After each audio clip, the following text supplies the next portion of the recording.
Hello guys, in this lecture we are going to talk about Bernoulli's equation. Last lecture में हमने last दो lecture में बहुत important part पढ़ा है हम लोगों ने. एक है इक्वेशन ऑफ कंटिन्यूटी और दूसरा है एनर्जीज.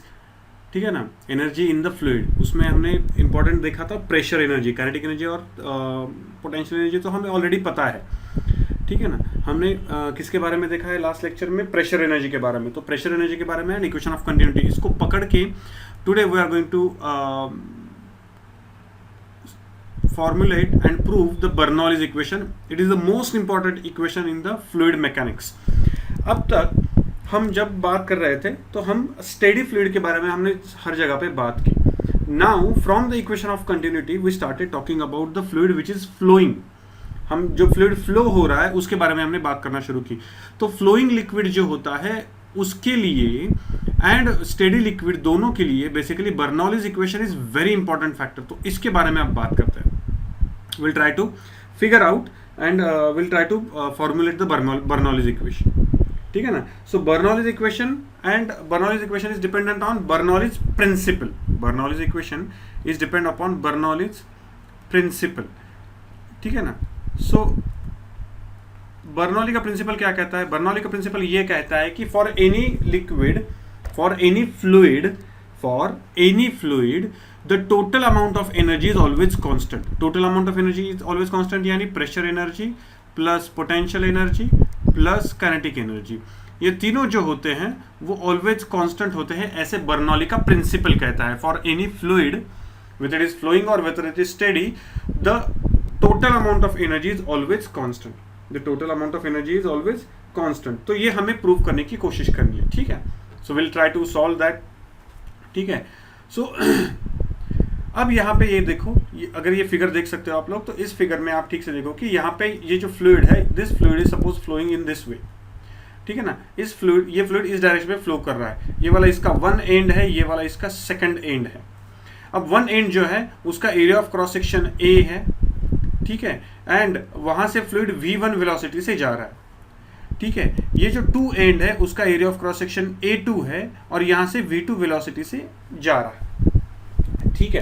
अब ये जो ए एंड है वहां पे अगर प्रेशर P1 कंसिडर किया मैंने, तो ये वाला ए एंड जो है वहां पे फ्लूइड जो है उस पे फोर्स कितना लग रहा है? P1 A1, क्योंकि मुझे पता है P is equal to F by A, P is equal to F divided by A, ये मुझे पता है. So F is equal to P A, यानी यहाँ पे जो फोर्स है वो कितना लग रहा है? P1 A1. और यहाँ पे कितना फोर्स लग रहा है उसको? P2 A2. ठीक है. अब ये जो ए वाला पार्ट है, ठीक है ना, यानी ये वन वाला जो एंड है वो रेफरेंस सरफेस, अर्थ पकड़ लो, रेफरेंस सरफेस जो है उससे h1 हाइट पे है. ठीक है ना, वो उससे h1 हाइट पे है. और दूसरा जो फेस है वो h2 हाइट पे है. ठीक है ना. So there is a pressure difference, there is a velocity difference, there is a height difference. देखो ठीक से, there is a pressure difference, there is a velocity difference and there is a height difference. यानी पहला जो end है वहां पे pressure difference यानी प्रेशर एनर्जी अलग है, हाइट डिफरेंस यानी पोटेंशियल एनर्जी अलग है, एंड वेलोसिटी डिफरेंस यानी काइनेटिक एनर्जी अलग है then that of the second and. Second and से फर्स्ट एंड में तीनों चीजें अलग अलग है. लेकिन फिर भी मुझे यहाँ पे प्रूव करना है कि यहाँ पे pressure energy plus potential energy plus kinetic energy is exactly equal to second end की pressure energy plus potential energy plus kinetic energy. ठीक है. अब कंसिडर करो कि डेल्टा टी टाइम में, एकदम छोटा सा टाइम, डेल्टा टी टाइम में यहाँ पे जो लेयर थी वो यहाँ से लेके यहाँ पे आ गई. इसका मतलब ये वाला जो पार्ट है इतना मास का फ्लूइड, चलो यहाँ पे वाटर कंसिडर कर लो. ठीक है ना, वाटर कंसिडर कर लेते हैं. फ्लूइड वाटर कंसिडर इजी जाएगा. सो इतने मास का वाटर अंदर आया. तो अब मुझे पता है law of conservation of mass, last time हमने जो बात की थी, तो law of conservation of mass के हिसाब से जितना वाटर यहाँ पे आया है उतना ही वाटर यहाँ से बाहर चला जाएगा. यानी यहाँ पे कितना वाटर होगा? ये वाला, ठीक है ना, B से लेके B डैश, ठीक है ना, ये B से लेके B डैश तक ये वाला जो एरिया है, ठीक है ना, ये वाला जो वॉल्यूम है, इसमें कितना मास होगा? M मास होगा. और उतना ही मास यहाँ पे भी M होगा. Law of conservation of mass. ठीक है. यानी इस P1 A1 फोर्स की वजह से M मास शिफ्ट हुआ तो वही उतना ही मास यहाँ से बाहर निकला. ठीक है ना, B से लेके B डैश तक. सो अब यहां पे मैं बता सकता हूं कि m is equal to volume multiplied by density. समझ लो ठीक से, वॉल्यूम मल्टीप्लाइड बाय डेंसिटी। अब वॉल्यूम मल्टीप्लाइड बाय डेंसिटी कर रहा हूं तो ये वॉल्यूम क्या होता है? Volume is area of cross section multiplied by length x consider करो जितना उसने कवर किया, ठीक है ना, ये वाला, ठीक है ना, ये वाला। यहाँ पे मैं ये वाला जो पूरा वॉल्यूम है, ठीक है ना, यहाँ पे जो पूरा वॉल्यूम दिख रहा है उस पूरे वॉल्यूम का मैं मास निकाल रहा हूँ। सो उतने वॉल्यूम का मास कितना है? Volume multiplied by density. अब वॉल्यूम कितना है? a multiplied by x। x क्या है? यहाँ से लेके यहाँ तक, a से लेके a डैश, ये x है, ठीक है। सो इसको x1 कंसिडर कर लेते हैं और यहाँ पे ये एरिया ऑफ क्रॉस सेक्शन, हाँ sorry, area of cross section हम स्मॉल a से दिखा रहे हैं तो स्मॉल a से ही दिखाएंगे, ठीक है ना, स्मॉल a से एरिया ऑफ क्रॉस सेक्शन दिखाएंगे। सो स्मॉल a, ठीक है। सो ठीक से कर देता हूँ यहाँ पे मैं पूरा एक ही okay. So a1 x1 multiplied by density, ठीक है, a1 x1 multiplied by density which is equal to, यही मास है कहाँ पे? a2 x2 multiplied by density. Incompressible liquid है, ठीक है ना, कॉम्प्रेस नहीं हो रहा है, सो डेंसिटी दोनों जगह पे, दोनों एंड पे सेम रहेगी। Which is nothing but a1 is x, यानी यहां से लेके यहां तक वाला डिस्टेंस, a से लेके a डैश तक। सो a से लेके a डैश तक डिस्टेंस कितना होगा? तो वो वहां से निकला है v वेलोसिटी से, v1 वेलोसिटी से डेल्टा t टाइम में वो उतना डिस्टेंस कवर हुआ है, सही है ना, delta t1 into rho, which is nothing but a2 into v2 delta t,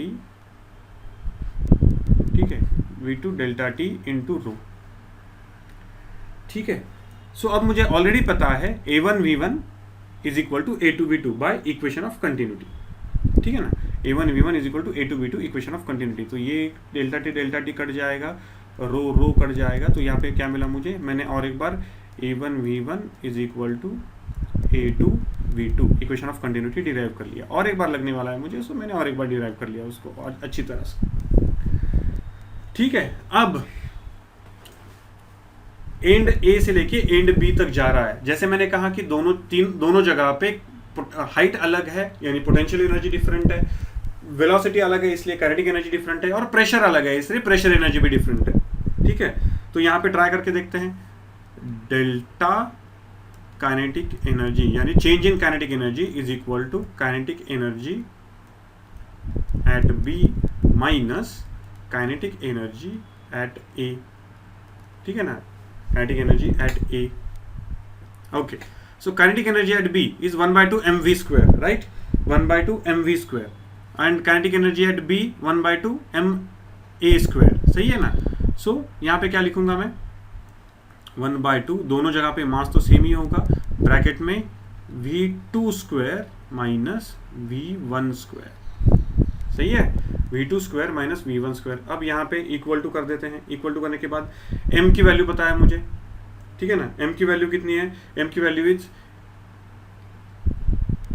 a1 v1 delta t into rho, ठीक है ना, चलेगा, दोनों ये सेम ही रखा तो भी चलेगा। 1/2 a1 v1 डेल्टा t रो, ब्रैकेट में v2 square minus v1 square, ठीक है।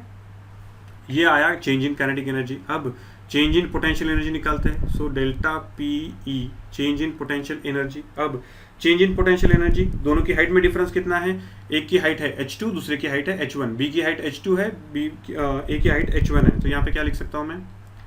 mg h2 minus mg h1, so which is nothing but mg h2 minus h1, so mg h2 minus h1 again which can be written as, m की value again ऊपर की तरह लिखते हैं हम लोग, तो क्या लिखेंगे? a1 v1 डेल्टा t रो g into h2 minus h1, ठीक है, h2 माइनस h1। तो ये क्या हुआ? Change in potential energy.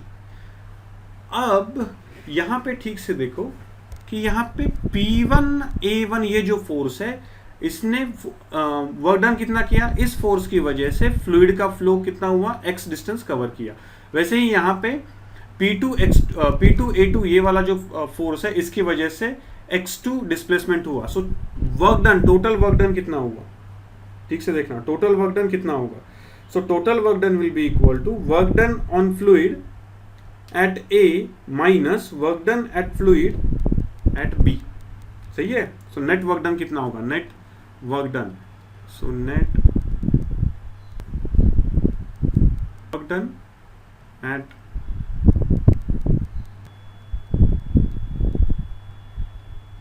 Work done at A minus work done at B, ठीक है ना। Net work done, total work done कितना होगा, so work done at A minus work done at B।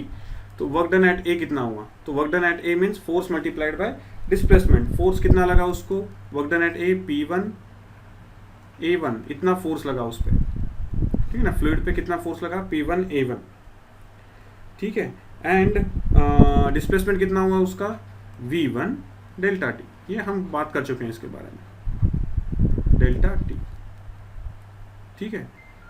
Minus P2A2 ये क्या हुआ, work done at B, और कितना डिस्प्लेसमेंट हुआ, फोर्स इतना है डिस्प्लेसमेंट V2 डेल्टा टी, ठीक है, V2 डेल्टा टी। सो इसको अगर हम प्रॉपरली लिखेंगे तो मुझे क्या मिल जाता है, मेरे पास ऑलरेडी ये इक्वेशन है, मेरे पास already A1 V1 is equal to A2 V2 ये भी इक्वेशन है। तो इसको अगर मैं रीअरेंज करता हूँ, तो when I rearrange all this things, तो मुझे क्या मिलता है, A1 V1 delta T bracket में P1 माइनस P2, ठीक है। ये चेंज इन काइनेटिक एनर्जी हुआ, ये चेंज इन पोटेंशियल एनर्जी हुआ, ये नेट वर्क डन मिला मुझे, नेट वर्क डन। अब वर्क एनर्जी थ्योरम जो होता है, वर्क एनर्जी थ्योरम मुझे क्या बताता है, वर्क एनर्जी थ्योरम मुझे बताता है net work done is equal to change in energy, net work done is equal to change in energy. यानी ये वाला जो इक्वेशन है, आप ठीक से देखना, ये वाला जो इक्वेशन है, ये वाला इक्वेशन, इसको नाम दे दो 1, ठीक है, इसको नाम दे दो 1। ये वाला जो इक्वेशन है यहाँ से लेके ये वाला इक्वेशन, इसको नाम दे दो 2, इसको नाम दे दो 2, और ये वाला जो इक्वेशन है इसको नाम दे दो 3, ठीक है। सो हमने इसको इक्वेशन नंबर 3 नाम दे दिया। तो मुझे क्या करना पड़ता है, equation number 3 must be equal to equation 1 plus equation 2, ठीक है। Net work done is equal to change in energy. जब मैं ऐसे करता हूं तो I get the equation as P1 plus, देखो ठीक से देखना, P1 plus 1/2 rho V1 square plus rho GH1 is equal to P2 plus 1/2 rho 1/2 rho V2 square plus rho GH2, यानी the total energy per unit volume, देखो समझ लो ठीक से, total energy per unit volume, total energy per unit volume, pressure energy per unit volume, kinetic energy per unit volume, potential energy per unit volume at end A is equal to pressure energy at 2, kinetic energy at 2, potential energy at 2, per unit volume, ये पर unit volume वाले सारे हैं, ठीक है ना। तो इसका मतलब यहाँ पे मैं ऐसे कर सकता हूँ, I can write it like this, that energy irrespective of its position, irrespective of its location, if no external force is applied, ये बहुत इंपॉर्टेंट है, no external force is applied, then then P plus 1/2 rho V square plus rho GH is equal to constant. यानी total energy of the fluid is constant if no external force is applied. This is Bernoulli's equation. ये समझ लो ठीक से। Bernoulli का principal ये कहता है कि total energy is always constant if no external force is applied on the fluid, and ये वाला जो इक्वेशन है ये इसको सेटिस्फाई करता है। ये वाला इक्वेशन याद रखना, ये वाला इक्वेशन पर यूनिट वॉल्यूम है, याद रखना पर यूनिट वॉल्यूम है। इट कैन बी रिटर्न, ठीक है, इसको थोड़ा सा अलग तरीके से भी लिखा जा सकता है। मुझे पता है रो g is a constant value, तो यहाँ पे मैंने दोनों साइड में अगर रो जी से डिवाइड कर लिया तो मुझे क्या मिल जाता है, P divided by rho g plus 1/2 V square upon G plus H which is equal to constant divide by rho g, लेकिन रो जी भी ऑल्सो कांस्टेंट है, सो इसलिए यहाँ पे कांस्टेंट कहा जाता है। ये इसलिए लिखा मैंने क्योंकि ये तीनों जो है इनको खुद का सिग्निफिकेंस है। यहाँ पे ये P बाय रो जी जो है, P by rho g is called as pressure head. उसे क्या कहा जाता है, उसे कहा जाता है प्रेशर हेड, ठीक है। उसके बाद दूसरा वाला जो है 1/2 V स्क्वायर बाय जी, इसको कहा जाता है वेलोसिटी हेड कहा जाता है इसको, ठीक है। और तीसरा जो है उसको कहा जाता है ग्रेविटेशनल हेड। उसे क्या कहा जाता है, ग्रेविटेशनल हेड। ये बहुत इंपॉर्टेंट है, ये याद रखना। ये velocity head, sorry pressure head होता है, ये वेलोसिटी हेड होता है, ये ग्रेविटेशनल हेड होता है। This is the another form of Bernoulli's equation. ये बर्नौलीज इक्वेशन का दूसरा फॉर्म है, ये बर्नौली इक्वेशन का दूसरा फॉर्म है। Okay, in the next lecture we are going to talk about some application, few of the applications of Bernoulli's equation। Bernoulli के equation के कुछ एप्लीकेशंस हम ट्राई करेंगे in the next lecture। Thank you.